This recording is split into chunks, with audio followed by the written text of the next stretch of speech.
mobile-first game design for African audiences.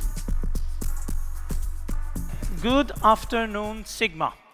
First of all, I want to introduce myself. My name is Oliver De Bono. I am the founder at Quantum Gaming, a platform operating in the remote gaming space. I am today working alongside some industry veterans to give you guys a little bit of insight into the African market. Now, I'd like the panelists to introduce themselves. Quick introductions so we can just jump into this very interesting subject. I'll start with you, Ramon. Fantastic. So I'm Ramon Glieneke, CEO of Alea. We are a leading aggregator, and we are expanding quite a lot here in Africa over the last couple of years. Greetings to one and all. I'm Simon Munsamy, Managing Director for Playtech. Been in the industry for 19 years. I'm hoping to share some insights with you guys and learn from my industry colleagues as well. Yeah, hi everyone. My name is Ayofemi from Sharks Evolution Studios, Africa's first iGaming studio. Thank you. Fantastic. So look, I want to jump straight into this one because it's a really interesting subject, especially for an operator and a platform such as myself. Ramon, we were just talking off stage about the differences in the African market. Now, you guys operate in a number of markets. Let's break it down. What is the essential difference? We know that Africa is a 99% mobile market, which does actually have an impact on the products you are pushing to the market, along with certain technical requirements. What can you tell us? What really separates the African market from the rest of the world? Absolutely. I mean, we are operating mostly in Europe, Latin, North America, and Africa, and we see big differences in the Africa market. When we say Africa is mobile first, I would say Africa is mobile only, meaning that 99% it's just the 1% residual, it doesn't even count. And this has really a big impact on what we are doing as an aggregator, because then we don't have the name of the players, but we know the market. We are now present in 15 markets. We are 170 game providers integrated with us. We are growing in the market. And what is our job for operators, but also for game providers, because we're just in the middle, it's to find the nice spot where we can push the right content at the right moment for the right operator. Here I would say that also, this is a really Western point of view that we talk about Africa like a country. Yeah. We operate in 15 countries. Africa is 54 countries. So it's a completely different approach, but it's really Western European. So going back to your question is that when we entered the African market, we did a lot of analysis because the technicality of the limitation that we have on the mobile devices is really important. One, I want to share a couple of insights because that's what we did. I mean, we call ourselves a data-driven game aggregator, even in the analysis that we do, because then we can push the right content.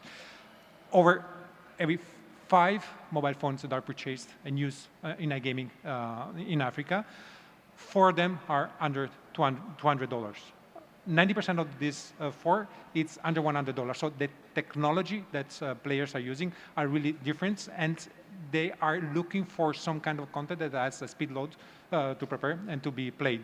So this is a key factor, because when we are pushing the content, and we talk a lot with game provider about it, and you guys can give a lot of insight about it, the content that is working in Europe, for example, North America, or sometimes even Latin, it's completely different. I mean, what the players are looking for is something that is really has a quick load in terms of seconds.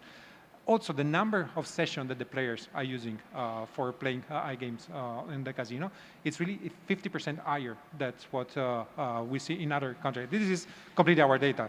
And consider that the last month, I was checking before this conference and the panel, we had over 1.5 million players using our games in the African market, and we see the huge difference between this African market, LATAM, and in Europe. So the content that we are promoting and the content that we want, and we see that it's working, is something that is light. No wonder Crash games are the ones that are performing the better. They have a huge margin and a huge percentage of the total games, because the behavior of the player is completely different, and this is really related to the technology and the device that they're using. Fantastic. I mean, look, this is, the age-old saying, necessity is the mother of creation. And if you've got a market that essentially dictates light games, fast games, but you said something interesting, I didn't know this, that the active sessions are greater in Africa. This obviously puts a strain technology-wise, because you need to go lighter and expect more. Correct. I mean, we see the 50% more session that we see in on mobiles in Africa versus other market. I mean, this has a direct impact. We see that they come more often, they have the accessibility, they have the device limitation. So this is a perfect mix for a specific kind of product, and game providers should push more. We are in the middle, we push the game providers on giving the right content for the African market, and we see that what is working in Africa, and this is kind of general, then we can talk about the continent here, it's not the same that working in Europe. I mean, we also have this Western mentality when we talk about Africa, but also when we talk about the content that we think should work. And then with our data that we see, the game provider and the content of each game provider that is working in Africa, it's completely different from what we see in other destinations. And that's where we push also because we are business partner with the casino. And the more they grow, the more we grow. And that's what's our business kind of intelligence that we share with our clients. It's very interesting. I mean, essentially, the aggregator, you want to support your operators. The more they do, the more you do. But Simon, I want to switch over to you. Obviously, coming from a brand like Playtech, a dominating game provider within the market, when you're looking at the African market, are you looking at adapting your current games, or do you feel that there are certain segments of games that need to be created particularly for this market? Yeah, I think we obviously fortunate because creating content is what we do, that's what we specialize in. But when we look at the market, to Ramon's point, Africa is obviously a very diverse differentiations. Like countries can share a border, but not necessarily the same interest. So as much as we have different product verticals, aligning it to the African market is obviously important. And it could be simple things, We look at even something like a minimum bet. We think €1 or 1 cent to the euro is acceptable. But when you convert that to shillings in Tanzania or naira in Nigeria, it actually doesn't conform to the normalities of what's the minimum bet in that market or that said market. So you don't necessarily speak to the audience because they're so used to having a minimum bet in their local currency, and then your system doesn't conform to that because even at 1 cent to the euro, being a European supply coming in, it's still too high because we obviously speak to the active sessions or the longer end users consume and engage with the content. So certainly when we look at our content, we understand that there's content that will work in the market, there's content that just requires minor tweaks to work in the market, and there's content that needs to be custom and bespoke to that said country, because we've seen in the past, we do multiple verticals, whereas like live casinos rich on data and streaming, it's not necessarily adaptable in certain markets, and in other markets it's probably there's a little bit more uptake because it's a little bit more mature as an African country. And then we look at our instant gratification and RNG games, and we find that it's more consumed by consumers only on the basis that we're bringing some level of premium quality games, but we're bringing it in a way and we're serving it and rendering it in a way that actually speaks to their end consumer. Obviously, it's very open dialogue. We obviously speak to the licenses on the ground, we understand the pain points, and the fact that we are a tech company, we're in a position to adapt and quickly implement solutions that actually aligns with their strategies to help them grow as a business. Fantastic. I mean, again, it is about knowing your market, but I think essentially it's like the chicken and the egg, right? And that's what's leading to my next question. Ayofemi, I want to ask you this one. Crash games have exploded in the African market. Why? What is leading that? Obviously, we're seeing fast, light, but is it simply a market where crash games are going to remain dominant? What other products are we seeing that are increasing in market share here? Okay, for crash games, right, a couple things. I think some of the things that Ramon and Simon made mention of, there's the quickness, number of repeat sessions that you can have, right? That helps people to also, play multiple times, and it's kind of like more comfortable. You'll notice that people prefer something that is easy as well. So crash games dominated the market, particularly in Africa, because it was easy, right? You didn't need to really understand. You don't need to go to how to play or read through a manual, right? All you need to do is just click, get your result immediately, right? And then the next session starts in a couple seconds, maybe 5-7 seconds. Then you go ahead, you do the repeating. So for us as a provider, we make instant games, and we also have that same pattern, right? And the future of development also across most parts of Africa are going towards that side. Everybody wants something that is easy to, understand. You can play many times as often as possible. You don't need anybody to walk you through, right? So you would see that many games that are also becoming more popular coming into the market as well, or other studios, making something similar, leaning towards that same direction, because that's what like most Africans want, right? But gradually,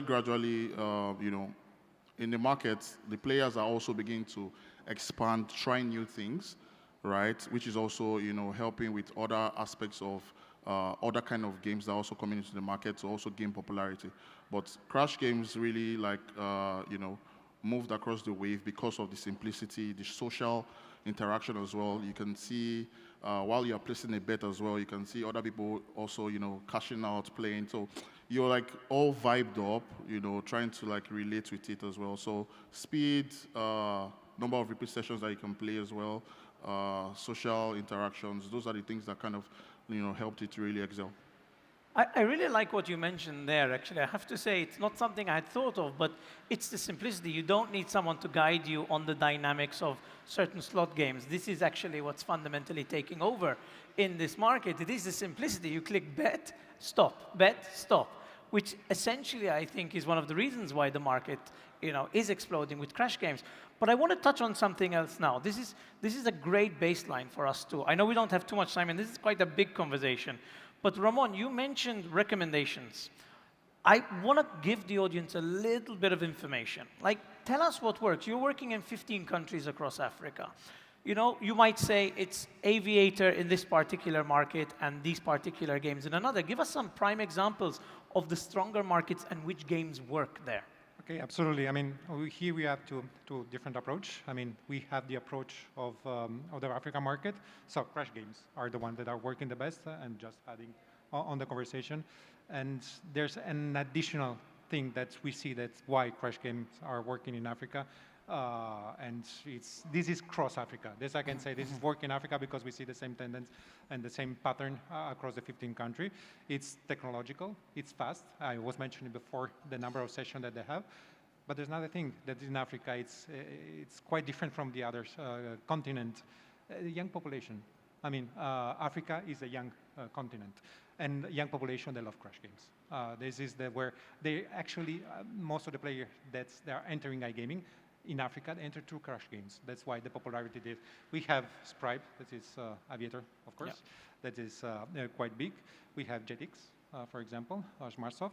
Now, I was talking, and the guys that also won an award yesterday, the Avion, which is also a Spanish name, so perfect match for us. So we see this tendency on this part. What are the things, and then this is the kind of local approach that I would say that there are other game providers that I'm entering here. What we also see is, since we have a global overview about the markets and we see patterns, we dedicate, and sorry to be boring, a lot of time in analyzing data and see cross-partners.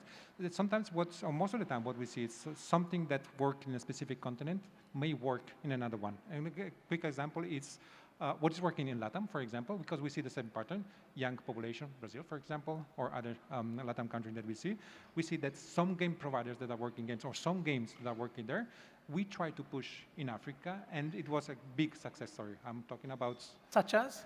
Tada, for example, that for us became one of the main one that was performing really good in LATAM, and then started to perform in all the country. I mean, we see the same partner. The partner. We see that the spending per user per country varies a lot. There are East Africa, Western Africa, South Africa, North Africa. They are quite different in terms of spending, but we see a generic pattern of something that is working because the whole continent has some ground bases that help us in making more informed decisions. That's what we're doing, and that's analyzing the data, what we do. Tada is a good example. We were one of the first ones to introduce Tada in the markets because we saw that it was performing really good with the same pattern of data and players that we use there in LATAM. We push them, and for us, it's one of the biggest one at the moment. Then, of course, the usual suspect that are Stripe that I was mentioning, and Smartsoft and Crash Games and everything. But we also want to be, as an aggregator, a business consultant that I was mentioned before, because through data we can make informed decision, and we want to share this with the operator we work with. Fantastic. Look, that's really interesting. I mean, it is test case, right? You need to test the product, see if it works, you see similar patterns, and then obviously you need to A/B test. Everything is about A/B testing, essentially. Absolutely. And also, it varies according to the base of the players that each casino has. I mean, the targeting is not just about country. They are focusing more on volumes, a lot of spins. Some others, maybe they look also, apart from the technological part, on the volatility of the game, which is a really impact because they won't create a story. I mean, by betting, you can have a higher income, and volatility has a bigger impact on the players. So we analyze all this pattern, and we try to navigate into it for each country and each operator. Very interesting.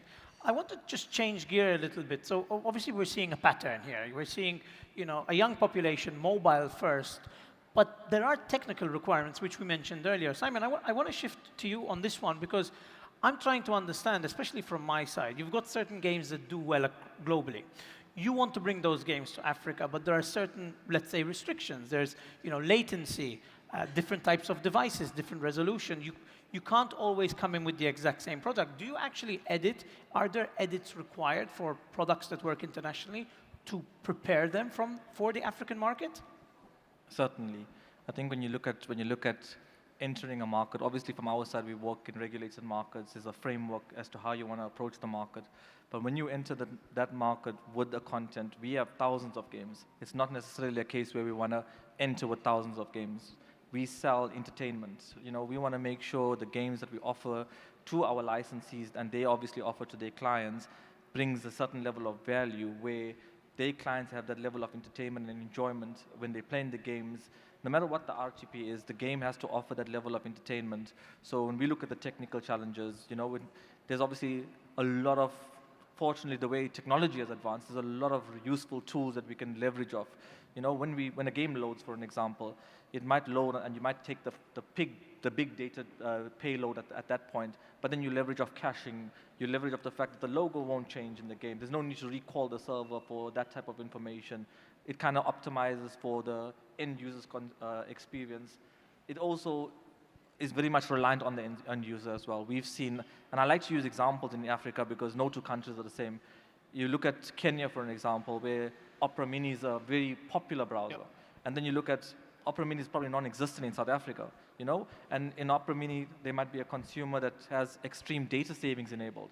And the moment he does that, because he's conscious to his pockets, like your tech now is affected by that because none of your JavaScript on the front end works. So now you need to obviously make provisions in your software and in your solution where you recognize who is the consumer. Oh, it's coming from that browser. Oh, it's data savings enabled on Opera Mini. Therefore, you adjust within the rendering of the game, For an example, someone that's not on that configuration might have the fancy pot of gold with the coins just, exploding and all the exciting elements of animation. But for that consumer, it might just be like a nice fancy box that just says you've won, only because we don't want to interrupt his experience with broken sort of gameplay. So we have to obviously consider these type of things. It's no one case, it's not one solution or one glove fits all hands. But fortunately for us, we do it anyways because it's part of the experience we want to render to our licensees, which obviously gives their customers a good experience when it comes to, further honing in on some of the technical challenges. We obviously feel their pain and we have to conform. If you don't conform, then your chance of success is minimum to none. So that's interesting. I mean, when we're customizing, when we're editing, could there be scenarios, let's remove this animation because it may affect the game negatively in a particular market.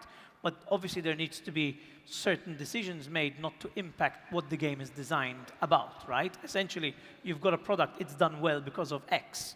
Yeah. At what point do you say, okay, it's no longer viable to send this game into the market? Well, I think the key is to be bespoke and agile. So it's almost like you have the perfect solution, and at time of rendering the content, it adapts to the consumer. So we could be sitting next to each other, and you could be on the best smartphone device, the most sophisticated piece of software on the device, playing the same game as myself, who's on a mid to average smartphone with Opera Mini data savings enabled, and we both can play the same game, the same piece of code, the same software and the same game, but we, as the content provider, recognize that we need to give you the best possible experience, and because of the data that we obtain through the technologies we have adapted in creating the game, we will render you a game that, or will render you the game with the gameplay that's most adapted to suit your needs.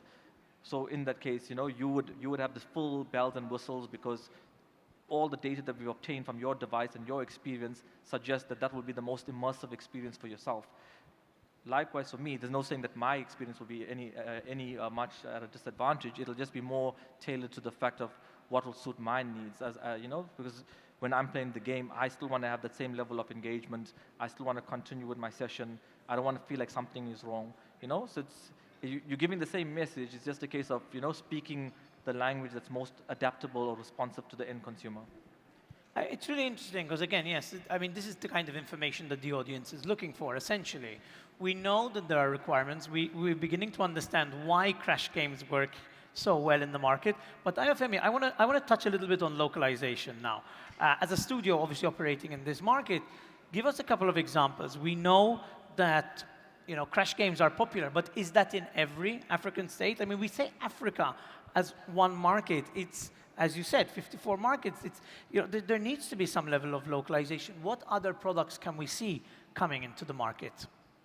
Like I said earlier, right? Crash games are popular to a particular extent, but for certain markets as well, even in Africa, they might not be the most popular games, right? So, for instance, in Nigeria, where I come from, crash game is popular, but people are more inclined to football-related content, right? So, even while it's the rage of the moment in Eastern Africa, in Nigeria, people even run away from it, right? So they lean towards football. So we have this tradition of football, and that kind of extends to a couple of things. That's why you have like virtual football, very popular in Nigeria. People go all the way to their different retail stores to stand and just keep playing for hours, right? So different markets, different things apply. I think with launching games and thinking about the game that you want to create and the market you want to get into, you have to critically think about the people there, those that are going to be playing it, what kind of games do they prefer,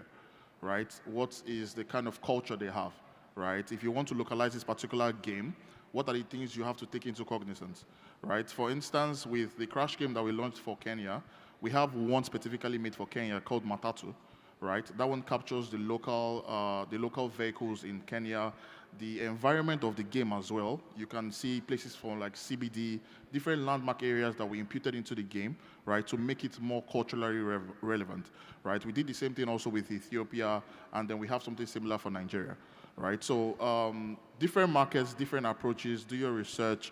Sometimes you can try to test, right? Talk to the people there, you know, in the game, try to apply a bunch of things that will make each person excited, right? So for instance, when we did like a game in Kenya, like the Matatu game, for instance, we featured like one of their local vehicles called City Hopper, and people saw it and were like, oh, City Hopper, City Hopper. Like that was what, like, it was like a thing, right? So it really just confirmed like the, you know, your expectation about localization and how people actually get to see it, right? Just a little tweak, adding something that relates to them. For instance, our own kind of crash games feature like moving vehicles, like land-based moving vehicles, right? You want to really apply what is the, how do the average Kenyan interact on a daily basis with motion, right? So different things like that, you take it into cognizance for different games and different regions as well. So we do that for the football-based games. We do that for, you know, certain times where we also customize games for, you know, certain operators to also go into the market with. We also adapt all of these different things to localize, give it a different feel. It could also come with sounds, right, as well. It could come with the layout. It could come with even just the name of the product, right? So you do your research, you go deep down, talk to the people, interact, and then you can get the kind of results that you want to get out of it. Fantastic. I mean, that's quite interesting, which actually kind of reverts back to aggregators because, you know, if you're looking at a market the size of the African market and you're going to take so many snippets from what we discussed today, the average player session is 50%, well, longer, more sessions, right? Take that combined with the size of the market. As an aggregator, how do you tailor for so many markets? I mean, this is data. That's why we call ourselves a data-driven game aggregator, because we spend a lot of time on analyzing the data. We do two kinds of analysis, actually. That's, for a reason, it's the second year that we are the main sponsor here at Sigma Africa, because it's a market that is growing, but we saw also the potential. So we do an internal analysis to understand a little bit the patterns that I was mentioning before in terms of what is working, what is not working, how we can localize. We make suggestions to the operator, but we also make suggestions for the game provider. creating a specific content adapted to the African market is a key aspect for a game provider to grow in the market. And then we do the external analysis as well. So we merge the data from outside to inside. Meaning we analyze the market potential. That's why we are here again. And we saw a big gap between the internet penetration, for example, and the mobile use. I mean, there's still a lot of huge possibility for the market to grow.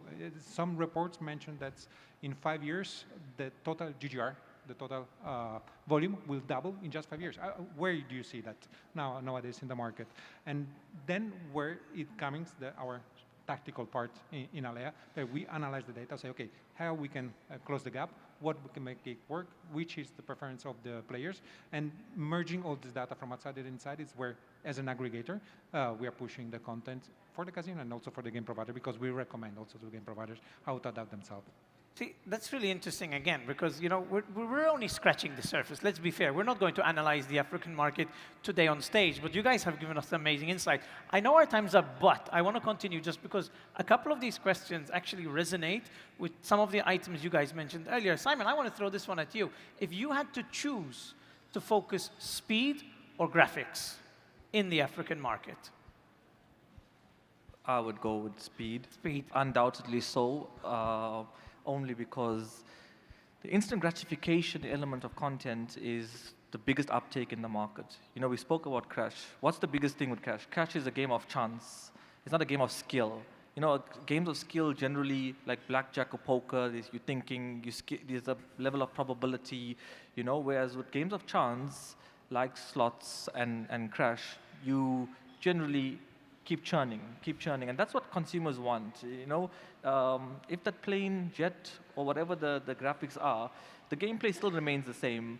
It's the speed element, it's the excitement of possibly winning with very little effort, if you want to call it. To play a Crash game, it's purely chance. No one can tell you that there's some level of skill involved. It's a different story if you want to play poker, for an example, where someone says, oh, there's some skill based on the hand, I got a certain probability of winning. So when we're creating content, it's about rendering products from a speed perspective. That doesn't necessarily mean that we neglect the graphics and the design, because something has to look exciting. It has to be appealing. So, finding the balance is important, but it's pointless showing all these fancy bells and whistles, but when you open the door, it takes forever to open. We need to make sure that we find the right balance. Obviously, we're conscious for time, but yeah, we could speak about these things for a very long time, and we can go into very granular detail, but the long and short of it is definitely speed takes precedence.